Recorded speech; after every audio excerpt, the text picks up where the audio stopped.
Hi guys, this is Ray from nextforextrade.com.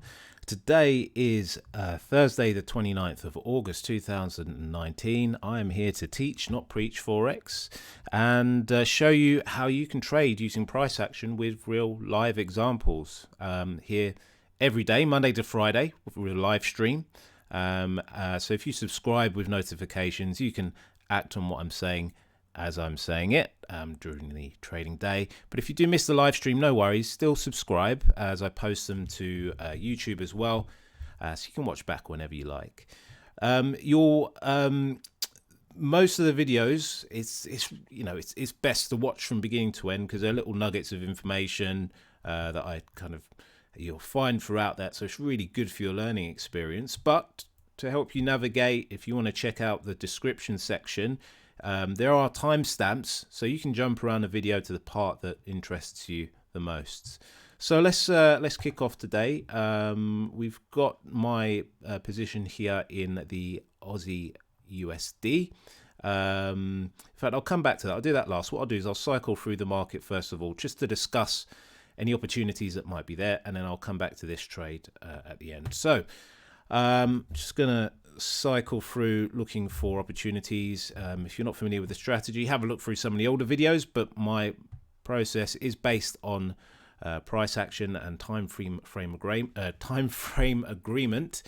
So we're looking for all these different time frames to be agreeing. We got the daily, 4 hourly, 15-minute and 5-minute, and it's trend based. So I'm looking for a trend initially, and I'm looking for value for money in the trade. I'm looking for a bargain. And I deem a bargain a good time to enter is in a downtrend when the price is overbought, and an uptrend when the price is oversold. There should be some examples throughout this session which help illustrate that for you. But at the moment, AUDCAD, not a great timing for the trade for me on this. This is AUD Swissy. No, that's another no. And you can see how quickly typically I'm making these decisions. I'm just looking at the daily here, and I'm looking for the price to be in these downtrends nearer to this upper edge of our standard deviation, to be showing a lower high, and to be interacting with our upper edge would be ideal. But none of these are really showing that, so they're a bit late and a bit too expensive to try and short at the moment. Overall, I'm still bearish, but there needs to be value for money with the price. So Aussie USD, I'll come back to that. CAD Swissy, no. Again, just looking at the daily here. CAD JPY, no. This Swissy JPY to oversold, so no. No. I think I put markers on some of these. Yeah, okay, yeah, I did. Cool. So this was one that I think I discussed yesterday. Euro Swissy. This was on a fade trade. I'll just cover this briefly. And one of the reasons why I deem fade trades to be slightly riskier is because you're going against the trend, and there's less opportunity to add to the position, because what you're saying is you're doing one or two things. If you're doing a fade trade, you're basically looking to trade the retrace or you're preempting that the price is going to reverse and stop doing this downtrend with lower highs and lower lows and start making higher highs and the higher lows.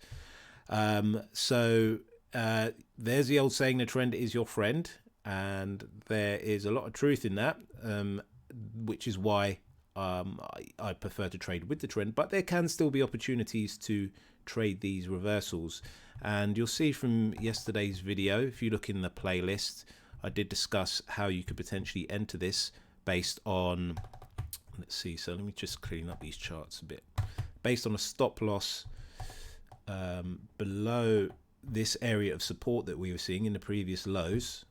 How far back did that go? Yeah, so this was clearly an area that could the price have some trouble moving much lower than and find support, because we saw it in these candles here. There's previous support that the price had, zonal support here, where the price just either had trouble moving higher, but more specifically moving lower. There is previous resistance here as well. So it's a troublesome area, which gives a good reference point for our stop loss, which would be below this area here. Now the tricky thing with a fade trade is determining how far it's going to retrace. Using price action, these previous highs are a good reference. You could also use a Fibonacci retrace, and specifically if you have an area where the price is kind of finding resistance and also interacting with a fib level, that's an even better reference point in terms of taking profits before that level. Now, if you had entered this, I did explain that these types of trades are definitely worth a lower risk allocation. So less, if you normally risk, up to 3% in a trade, then for me, this type of reversal trade here is probably in a 0.5% to 1% range in terms of risk. You'd still be in this and it'd still be okay because your stop would still be below this level.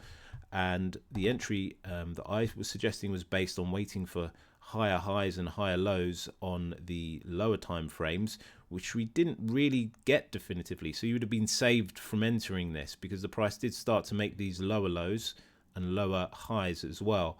So it's kind of a safety precaution, if you like, to just wait for the price action to tell you what to do and have that guide your decision.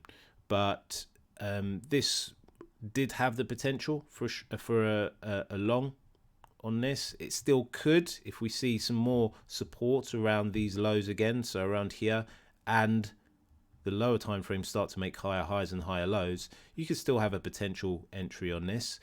But I won't labour the point too much on this. If you do want a further overview of the setup I was talking about on this, have a look at yesterday's video and that will give you a bit of a clearer insight. So let's crack on. This is the EURGBP and it is one I am considering taking a position on.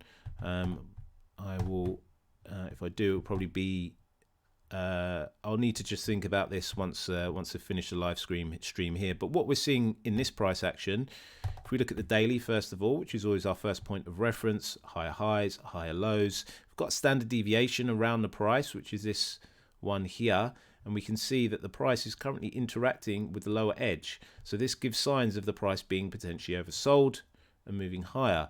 What's also good about this is the way that it has kind of interacted with our previous zonal supports. So there are these levels around here where we can see that the price has struggled to move much lower than, or it's come up into it and moved away from. So it's currently acting as support, which again gives us a good reference point for our stop loss, which would be below this area of support. So looking at the lower time frames to time how that entry would be, we've got the 4 hourly up here in the top left. This move here is exactly the same as the daily, just more information. And we've got this recent retrace as well here. So what's tricky about this one is on the 4 hourly, we've still got the price within our standard deviation to the downside in this bearish move that we're seeing here. And because we're bullish on this, we want it to go up. Really, we want it to break this kind of bearishness. We want it to show signs of making higher highs and higher lows. And at the moment, you can see these are just lower highs and lower lows. So the way to potentially structure this is to consider, if you're using the 4 hourly, breaks of this type of high here. And not just the break, there are kind of two steps for it. We need it to break and then pull back to give value for money. So on the hourly, the way you could trade that is to wait for breaks of this kind of area here, because we can see as well this previous support as well that the price was finding at this level. Previous areas of resistance, it's quite zonal. So seeing it break through that is a good sign that the kind of momentum that we were seeing on the daily is going to follow through. So if the price were to break through this and then pull back on our standard deviation, either to the middle line, the average, or to the lower edge, and see a reversal candle off of those type of levels, then taking a long position is a is you know, it makes sense. The trade stacks in that, and the way that you play that is a stop loss below these levels here. And in terms of taking profits, you could just go for a arbitrary 1-to-1, but definitely I would be, you know, inclined to look for profits, at least taking them off before these types of highs here. So there's some decent potential to the upside of this, and if timed right by using the lower time frames, there's some decent, you know, there's some good profit potential in this. But really, just to have a more like higher probability trade, it's best to wait for the price to kind of show its intentions first. So break these areas of support, show that it's got some strength to it, pull back so it gives some good value for money and you're not overpaying for it, and waiting for the price to you know, move higher. Excuse me, move higher. So that's one potential position. No, that one, no, it's too late. No. This is another one that's of interest. So this is the GBPCAD. Excuse me. So GBPCAD, we've got this bearish move here, lower lows, lower highs. We've got a standard deviation around the price as well. It's interacting with the upper edge here. We've got some signs of previous resistance here as well in the last few days. Also this area here, which was previous support. We can trace this back, some previous supports here, some zonal support here as well. So that gives us again some good clues that the price could have some trouble moving much higher than this level, which gives us a reference point for our stop loss above this level. So again, looking to the lower time frames to see how you might time the entry on this. Actually, that's not great at the moment. Our 4 hourly is still very, very bullish.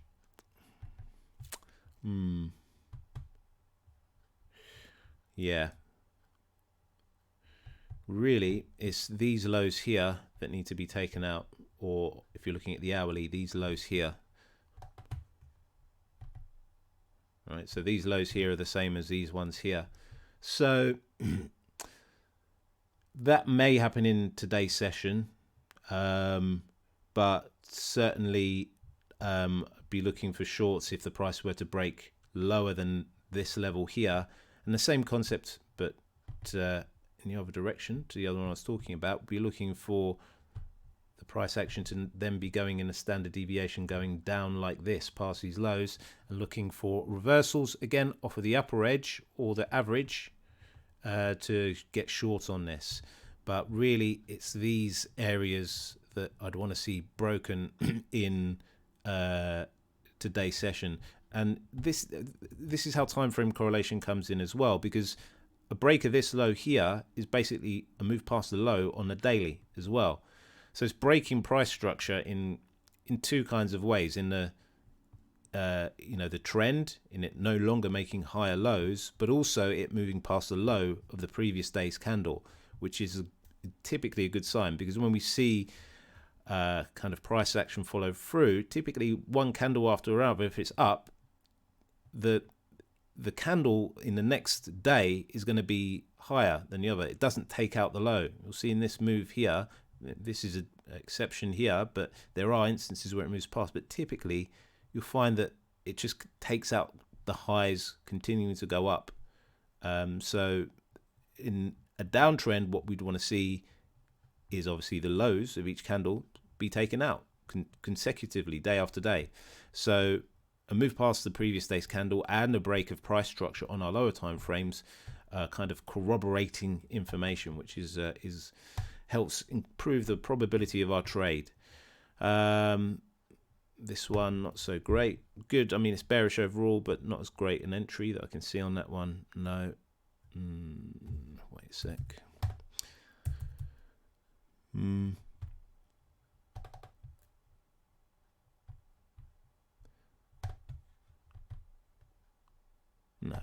Okay. No, leave that one. There's better stuff out there. Tradable, but you know, there's better stuff out there. And it is just about picking the best one, really, rather than trying to in these kind of analysis here. I'm not saying go in on every single one that I'm recommending in the way that I recommended. I'm saying pick the best one. Just have, don't be eager to be in multiple positions, because a lot of the time the currencies will move in a similar manner. So you've got the problem of currency correlation, and depending on the size of your account, it may be the case where you can't afford to be in multiple positions at the same time. You don't want to really rinse out your margin on stupid types of trades that are correlated. This here, that's very similar to the other one that I looked at. This is GBP USD. Potential on shorts on this, but again, it's this structure here that I'd want to see broken. So move past this low. There's some crazy previous resistance as well, which want to see the price break past this level here. So it's interesting in that we're seeing high lows here, and I'm saying it has to break this previous higher low. But if we look as well, that higher low also kind of coincides with this previous resistance. So it breaking that would be a good sign that that bearishness is going to continue, especially if we see these lower time frames start to show those lower lows and lower highs. I mean, the hourly started to do it. These lower time frames here are kind of flattening out, but that can be expected as it comes to. So this is starting to potentially show more bearishness, but we can see it's flattening out around the standard deviation. This price action here is all flat, so we want it to break that support and then pull back to make it a viable trade. What else have we got? NZD-CAD, no, these are all too late. They're too overextended to get on the back of. You don't want to catch a falling knife.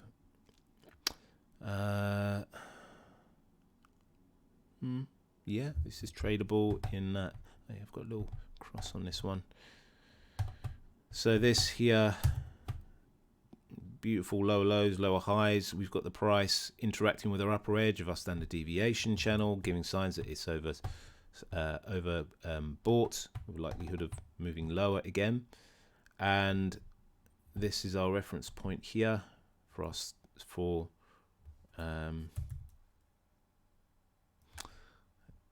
we've got zonal resistance here. It's not as clear cut as some of the other ones, but there's definitely a likelihood that the price could have some trouble moving much higher than that.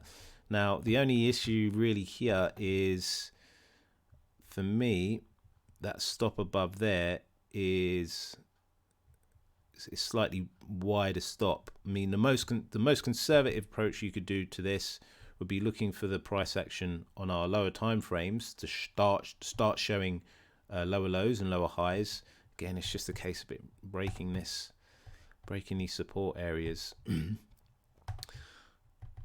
Right, breaking past these areas here. Or if we look on the hourly, same thing, just less information than the 15. Breaking past these like zonal areas of support, so moving lower, which could happen in today's session.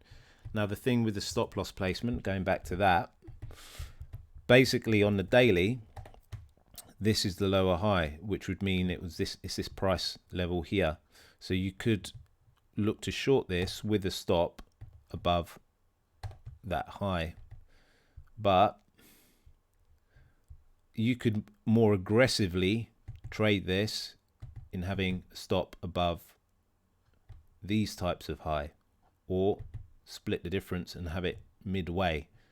There are several reasons why I prefer to have a stop like that, which I won't go into too much in this session, but I've discussed it in previous videos. But basically, you want to have your stop in an area that is basically makes sense on multiple time frames, right? So the stop at this level, I will go into it now. The stop at this level on the daily makes sense because it's outside of our standard deviation channel on our daily time frame. It's above the lower high as well, and of course that's going to make sense on our lower time frames as well. So the stop above here just gives us the ability to manage the trade if the price goes adversely against us, right? So if I were looking to enter this, let's say that the price does break the support, comes down, pulls back, we get an entry somewhere around here, right? So the stop loss above here would be about 100 or so pips, which means that if you're going for a 1-to-1 reward to risk, it will take your take profit around here.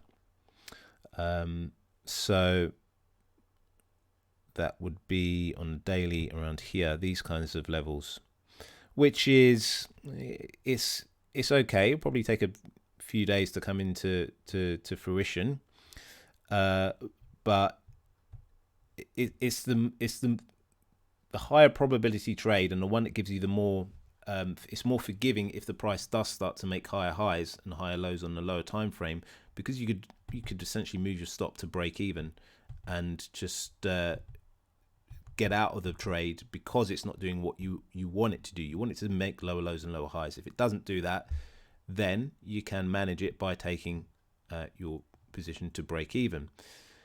Now, the only thing in kind of structuring this trade is that it's quite a wide stop, and taking profits at this level is trickier in that, well, firstly, it has to move further.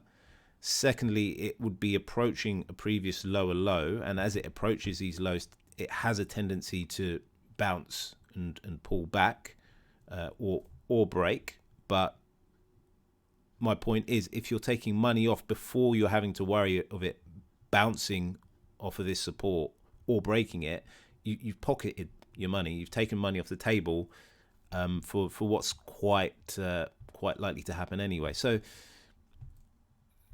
the best way to think of this is reading what the price is likely to do is it's likely to move down. It's likely to move down to these types of levels. So if you're making your decision to take money off the table before it even has to interact with these levels, it's a more assured, a more probable type of trade. So playing this more aggressively is using these previous highs in the price structure to place your stop loss. Now, this makes sense on this time frame as well, this time frame as well, in terms of what the price action is doing, but not so much on the daily, because it would be these highs here, right, that the price would be above. These previous highs here is basically these levels here. So this would be an instance where you'd have a much smaller position in, a much bigger position in, with a less distance to go to, say, hit your 1-to-1 or 2-to-1, whatever you're going for. But it doesn't make sense on all of the time frames, because you could still be right overall on this move, but because it just fluctuates on the daily, you could still get stopped out and it still fall away and you'd be right overall. So you just give yourself a bit more wiggle room by having a stop loss that makes sense on multiple time frames. So yeah, I think I'll explain that a bit better in other sessions. So rather than labor the point on this one, I'm going to move on to the next one. But in summary, yes, this is looking good for shorts, but I would want it to break this support first and then pull back. No. And big. Okay, so we're done. Bitcoin, again, still holding up with this support here. So as a longer term play, you could consider stops below this type of support here. I probably wouldn't do it today. I'd wait for a reversal candle. So wait for today's candle to see if you're not in this already. Wait for today's candle to close and see if it finds support on this level, and then wait for what we're in today. So it's Thursday. So yeah, this is next week really. Monday would be the time to really check Bitcoin again if you do trade Bitcoin. So lastly, let's just have a look at the position I'm in, which is AUDUSD, which have been in since the 12th of August. So it's been a few weeks now, and as I've explained in other videos, the reason I'm still in this is because I haven't been proven wrong as yet in terms of the price setup. So this is still a valid trade, and it started to move into more profit. I've got some decent positioning on this, so there's 3 entries that I have on this. My stop loss is still above this troublesome area of resistance that we saw, and outside of our standard deviation channel, so I'm comfortable with that. It was really some tricky support that I wanted it to break, which we saw in yesterday's price action. So this area here was kind of the concern, and we saw it break through. So really it's seeing the price now like attack these previous lows here and move past that. I do have this stop here. I'm likely to manage it based on what our lower time frames are doing. So we can see, looking at the hourly now, this is what I was talking about yesterday, where I was looking for these lower highs and lower lows after it broke that support, which it started to do. So this could still be one that goes into, possibly into September, in terms of how I manage this. But the upside, or the profit potential on this is it's worthwhile holding on to. There's nothing wrong with this, so there's no reason to be out of this at all just yet, either taking profits or just taking stop losses. So it still makes sense. If the trades still make sense, if the price action's not telling me anything different, there's no reason to be out of the trade. So yeah, I will keep you updated on that one as well. And just a bit aside from the actual trading thing,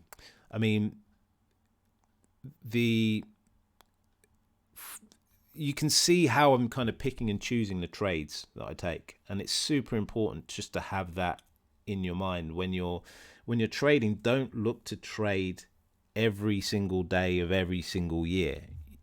I think there's too much emphasis, or the way that Forex education is marketed a lot of the time is kind of, you've got to be trading every day, trading it. Yeah, you can trade in that way, but if you make, if this trade comes through, it'd be about 7% return, and there could be traders who trade every single day, and it's either negative or end the month a few percent up, and it's a whole lot of movement, it's a whole lot of action, it's a whole lot of moving in place, but getting a lesser result. Just because you're moving doesn't mean that there's progress. So here you can see how I'm picking and choosing, discounting a lot of the trades. Some are okay, might do, but it's being selective and really just thinking that the market is kind of it's auditioning for your money.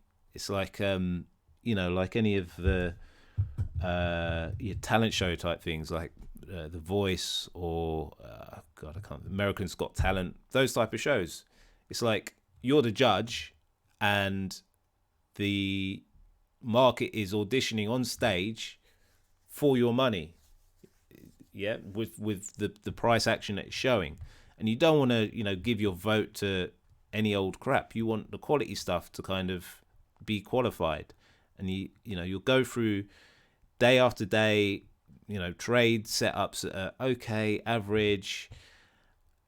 Don't waste your money on those. Just wait for the best ones, and that's how you're going to firstly protect your capital, and have it ready for when those good opportunities do come along.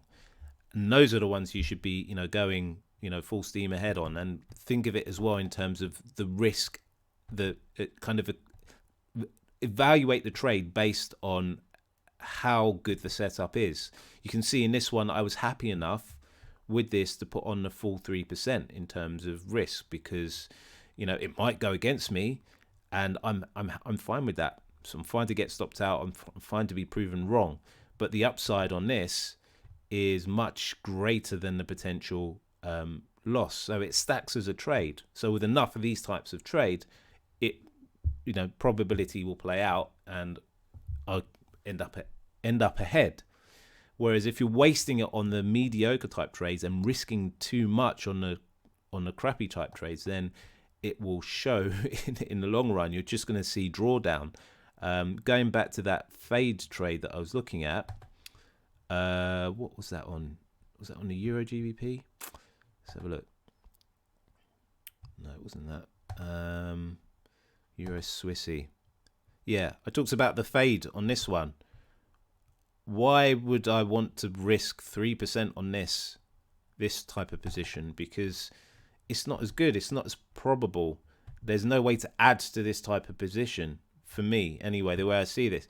If it's a downtrend, it's easier to add to the position because we're anticipating that it's going to continue to make lower lows and lower highs.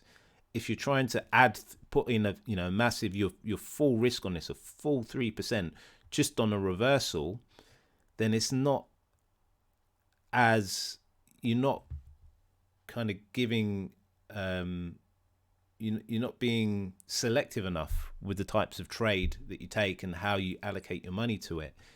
This, for me, would not be something that I'd be willing to risk my full amount on. Yeah, if I done more fade trades, then yeah, if you want to take a punt, if you like, say in the UK, then you could take a punt on it, but just don't waste your money going full steam ahead on it. Waste 0.5%, 1% tops, because there's a lot less potential in this type of trade to add to it. So definitely, if there's anything as a takeaway, that just think that not trading, not taking position is as much a part of trading as pushing the buy or sell button, and being selective about how you take positions is super important. So on that note, hopefully that's been useful. Like I said, I've started putting the timestamps in the descriptions so you can easily jump around any of the historically posted videos to make it easier to get to what you need to know. And of course, if you've got any questions on what I'm saying or have any comments, just leave some comments, and I'm happy to help in any way that I can to help you on your trading success. But until tomorrow, I'll see you later. And hang on, there's some questions there. So Prince, are you here every day? Yes, Monday to Friday here, Monday to Friday. And you're asking, do I plan trades weekly too? No, I don't trade. I don't plan trades per se weekly. What as I do, like pretty much what I do in the video is how I look at the market. I'd go through, cycle through each day, look at the daily. If I wasn't speaking, it would literally be less than 10 minutes. So my typical approach is I'd be looking at the daily here, cycle through. Like this would be a quick yes, no. This would be no, already in that, so no, well maybe, but kind of watch list that, maybe come back to it, no. So that's kind of the way the decisions are made. It's just pretty quick. I'm just looking for the daily to guide the decision. Is there value for money in the daily? If there is, then I look into it a bit more, look at the daily, look at the lower time frames. If not, pass. And yeah, just be selective. Hope that's a help. Yeah, you're welcome. No props. Cool. All right. Back here tomorrow. I think I'm trying to get a set timing as well, so probably be around 6 a.m. UK time. I'm still experimenting with the format, but 6 a.m. seems to be a reasonable time. But yeah, we'll just play things by ear. I'm going to stick to this schedule for maybe the next month or so, and perhaps try different times to see if that's of use to anyone. But I will see you guys tomorrow, and yeah, trade well. See you then. Bye.